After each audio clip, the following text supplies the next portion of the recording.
আজ আমি বানাবো মাছের হেলদি রেসিপি। মাছগুলো আমি তেলে ফ্রাই করব না, তেলে ফ্রাই ছাড়া কিভাবে বানানো যায় সেটাই আমি দেখাবো। তো ভিডিওটা স্কিপ করবেন না, আশা করি ভালো লাগবে। দেখতে থাকুন কিভাবে আমি বানাচ্ছি।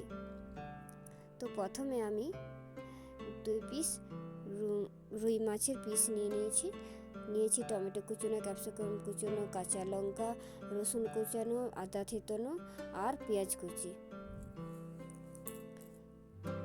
এরপরে আমি কড়াইয়ের মধ্যে একে একে সবগুলো দিয়ে দেবো। পেঁয়াজ, ক্যাপসিকাম, টমেটো, কাঁচা লঙ্কা আর দিয়ে দেবো জল। তারপরে আমি মাছগুলো দিয়ে দেবো। মাছগুলো দেওয়ার পরে দিয়ে দেবো নুন, স্বাদ মতো নুন, আর দিয়ে দেবো হলুদ।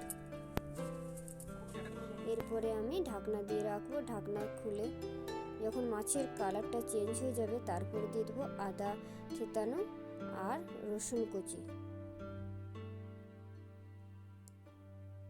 তারপরে আবার কিছুটা একটু সময় আমি ঢাকা দিয়ে রাখবো।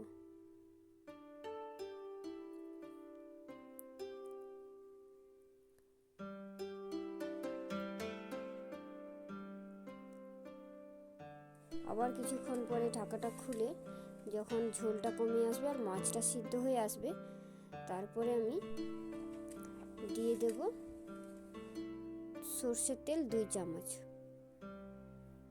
তো রেডি আমার এই মাছের হেলদি রেসিপি।